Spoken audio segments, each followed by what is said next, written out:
Niliokoka na majini yangu, atakuwa ameokoka. Masheti nilikuwa nimepewa.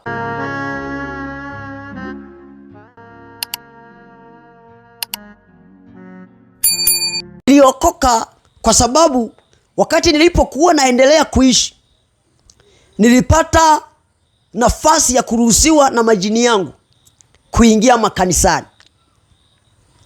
Kwa nikaingia makanisani, nasali natoka, nasali natoka. Kwa watu wananijua huyu mtu atakuwa ameokoka. Nilikuwa nikiingia kanisani tu. Na masheti nilikuwa nimepewa. Inatakiwa nichelewe ibada, nisitoe sadaka, na ibada ikiisha isiishe niko humo. Nikiona tunakaribia kuisha, mimi nafanyaje? Naondoka kabisa mapema. Sina muda wa kusalimiana na watu na nini. Hata kama ni kusalimiana, wao walishatoka, mimi niko nje kabisa ya kiwanja cha kanisa, nishatoka muda mrefu.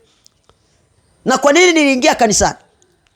Kipindi hicho naanza kuingia kanisani, nilikuwa natafuta jinsi gani nipate mwanamke ambaye anasali. Nitamdanganyaje ili nimuoe?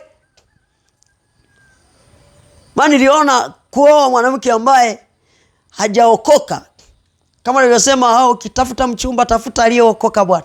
Yeye anaweza kawa mzuri, anaweza kawa na tabia njema. Wengine naona mabinti wameharibika, na wengine naona nilivyotembea katika maisha ya dhambi nilivyoishi nao, niliona kabisa mwanamke ambaye hajaokoka hafai kuolewa na mimi. Sasa ninaanza kujipanga niweze kupata mke. Nilipokuwa nikiishi na kuingia makanisani, na mimi moyo wangu uliendelea kukataa sana kuingia kanisani. Lakini sikujua mpango gani ulioko katikati hapa. Na nikapata mchumba mmoja, nikawa tunaongea naye, tunazungumza naye. Kilichotokea baada ya kuwa tumependana, akaniambia, sasa unasali? Nikamwambia, mimi mbona nasali? Mimi ni Mkristo. Unasali wapi? Mimi nasali kanisa la FPCT Nazareti, pale kwa mchungaji Dedan John. Pale ndipo naposali mimi.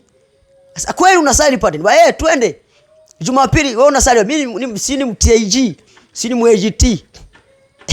MAGT. Alikuwa anasali MAGT. Nikamwambia ninasali, twende.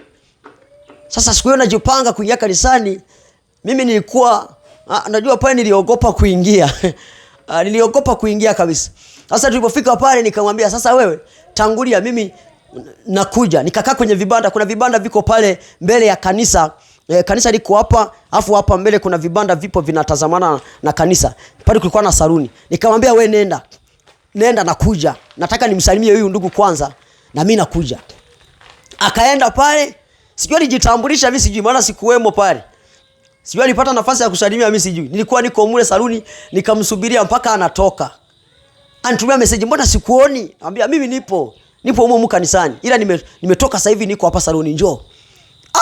Akagundua kabisa sikuingia kanisani. Akachukia, akataka kuniacha. Sasa kweli huyu mtu atakuwa hasari hivi kweli? Kwanza atazama anavyonyoa, jinsi mkao wake ulivyo. Una mtu aonekani kama ameokoka. Mimi nikamwaminisha tu nimeokoka.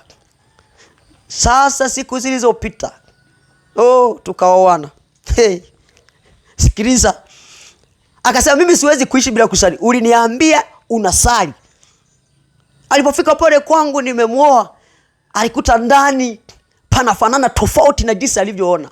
Alikuta kuna mapembe yamechomekwa, mengine yamewekewa manyoya ya kuku, mengine yako hivi.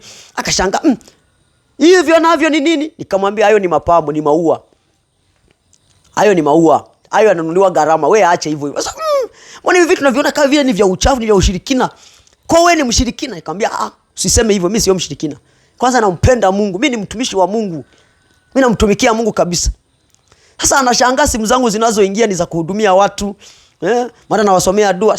Sasa wewe ni Mkristo, ni Muislamu, ni nani? Mbona hueleweki dini yako ni ipi? Hizo dua nazo unazitoa wapi? Anaona napigiwa simu, asante nimepona, na kutumia hela. Naona hela zinaingia, tunakula tu. Na huko wakati wao nafanya hivyo, naendelea na kazi yangu ya kushona viatu, na wakati ni mwanafunzi naendelea. Nilioa nikiwa bado ni mwanafunzi wa kushona viatu. Bwana Yesu asifiwe.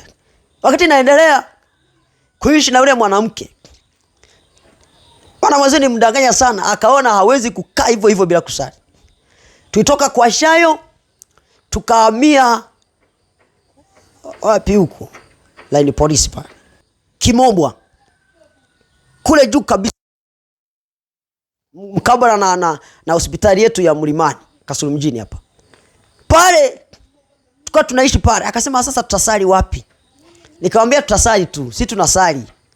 Sasa akawa anashangaa kila nikija nakuja niko tofauti, mara nimetoka huku na huku naenda kutembea huku, afikiri nimeenda kazini, naenda kwa waganga wa kienyeji wenzangu. Natoka huku tumetengeneza madawa, anaona nanukia madawa ya kupaka, mengine ya kuoga, anaona mizizi kwenye mwili, mara anaona chale zimesiribwa, umesiriba zile dawa nyeusi. Hivi ni vinini? Hivi wewe kweli umeokoka? Kwa wewe umeolewa ni mganga wa kienyeji?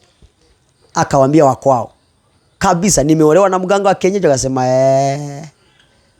uliolewa na mganga wa kienyeji, sasa itakuwaje? Toka hapo, achana na huyo mwanaume. Akamhamasisha atoke. Na mimi kwa sababu yule mwanamke nilikuwa nampenda ili niweze kuishi naye, nilifanya kila mbinu, nikawa nachoma madawa, nafanya hivi ndani. Unachoma nini? Naambia haya ni manukato. Hii huwa inafukuza harufu mbaya ndani. Hii dawa sio dawa, hii ni manukato tu yanafukuza mbu. Kwa ajili ya kumzugazuga ili aendelee kutulia. Mimi natafuta jinsi gani huyu mwanamke naweza nikamtawala. Yule mwanamke nikamdhibiti, hakuweza kuondoka kwa wakati ule. Lakini sikiliza kilichotokea ni nini? Wakati tunaendelea kuishi, nikamwambia sasa tutasali. Mimi hiyo vya uganga wa kienyeji sitavifanya. Unajua kama wanaochumbia najua mara nyingi sana watumia uongo mwingi. Ni uongo, wanasema uongo mtakatifu, uongo wenye ukweli ndani yake. Wanatafuta jinsi ya ushawishi. Nikamshawishi sana, akanisikiliza. Akasema kweli utaokoka kabisa. Kaambia sasa nitakuruhusu usali, ila sitaki usali kanisa lingine tofauti na kanisa la FPCT. Mwiko. Akasema sawa, kwa nimeolewa nitakubali, ili mradi tu nifanyeje? Nisali. Yule mwanamke akanisikia. Nikamwambia sasa hapa tutafute kanisa la kwenda. Nikasema hapa Kimobwa kanisa alipo kanisa moja analichunga mchungaji mmoja aliyokuwa akichunga Kigondo Kumuhama. Mchungaji Chochea, maarufu kama Chochea. Tukawa tunaenda pale. Mimi niko makini sana na taratibu zangu za nini? Za kusikiliza sheria ya majini. Nikiingia kanisani nisiwahi, nisitoe sadaka na niwahi kutoka. Na nikawa nazingatia nazingatia vizuri sana ili kwamba nisije nikawakwaza majini wanaonisaidia kupata riziki. Saidia kupata maisha kidogo ili angalau maisha yangu yasije yakashuka chini sana, nikakosa hata mteja wa kunitafuta. Bwana Mungu akaendelea kunifuatilia. Sikujua kama ni Mungu anafuatilia wokovu ule ambao sasa ninakushuhudia habari hii ya ushuhuda ambao ninaendelea kukueleza ili kwamba ujue maisha niliyopitia na jinsi gani Mungu anavyoweza kutafuta mtu ili aweze kuokoka. Nikaishi hivyo. Ninaingia na kutoka. Yule mwanamke akajaribu kuniamini kwamba nimeokoka, lakini hakujua siri yangu.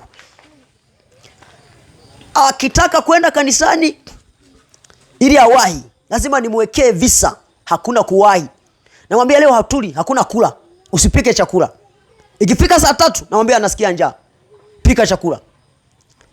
Sasa kupika chakula muda bado nusu saa, twende kanisani, unajua ni mbali, twende. Naambia wewe usinetee mchezo. Akienda kulazimisha na mpiga. Yana napigwa kweli kweli. Naambia usinetee mchezo wewe. Hayo makanisa ujinga kwanza. Baada ya kusema wewe unishawishi na mimi naendelea kusali, unaendelea kunidharau. Dharau gani hizi? Unaniletea dharau mimi? Mnasali nini nyie? Nyie ni wajinga kabisa, mnaenda kupoteza muda. Ndio maana mimi niliamua kuviacha kusali kwa sababu huu ni ujinga kabisa.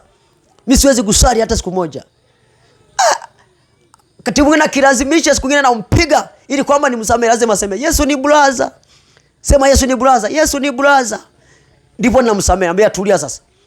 Sasa ni maamuzi yangu, tunaenda kanisani au hatuendi. Nikiamua tusiende, hatuendi.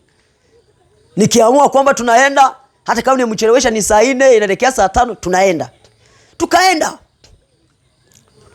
Tunaendelea kuabudu hivyo. Lakini Mungu akadutoa kule. Tukahamia, si tukao wapangaji. Tukahamia Serengeti. Serengeti, yes. Tupamia Serengeti pale, mtaa Serengeti pale. Tukawa tumekaa pale, mimi naendeleza tu na mambo yangu. Akasema sasa huku tutasali wapi? Tutasali wapi hapa? Mimi nataka kusali. Sasa sijui kuaje, ninafanya utaratibu, si moyo wangu uliwiwa nini. Nikamwambia sasa tutafute kanisa lingine tofauti na nini? Ni FPCT. Twende. Ili kwamba tuwe tunasali tofauti na FPCT. Maana ile FPCT kwanza ni kanisa la wazazi. Tutafute la kwetu binafsi. Tusishirikiane na wazazi kwenye hiyo dini. Mbona moyo wangu kabisa unasema nikihamia dini ya kwetu, huyu mama atajidai kwamba yule mtoto wangu niliyemuombea aokoke ameokoka amerudi kwenye dini yangu. Sitaki. Sirudi kwenye hiyo dini. Na sitakuja nishirikiane na hiyo dini. Nikaendelea kuishi hivyo. Tunatafuta maeneo ya kuabudu hamna. Siku moja siji moyo wangu ulifanya maamuzi kwamba sasa tutafute kanisa. Nimwambie mwanamke asali kanisa hili na mimi hili siku nikitaka kuokoka nitahamia kwa hili. Siku hiyo tulitafuta kanisa, tunaona hili, namwambia hili halifai. Tunatazama tunaenda kwa hili halifai. Tulizunguka mpaka saa 5 elekea saa 6. Kaambia sasa huu muda vipi? Si twende nyumbani. Tumekosa kanisa. Tutarudi Jumapili ijayo tutafute nini? Tutafute kanisa. Wakati tunatoka tunapandisha kwenda Sofia, kuna soko inaitwa Sofia. Tumefika pale GTZ, tunapandisha kwenda juu. Kwenda Sofia, tunatokea kama stendi kupandisha juu maeneo yale. Tushachoka tunatembea taratibu. Hapo ndipo shetani alipogundua kwamba nataka kuokoka. Akataka kuniua. Shetani alitaka niue kabisa. Bajaji ilitokea nyuma, usafiri wa bajaji ile inayosafirisha abiria ikatokea nyuma yetu.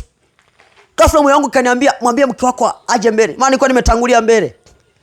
Alipokuja mbele tu, kile kitendo cha kuja mbele hatua 3 ninageuka nyuma. Nageuka nasikia kishindo. Puu!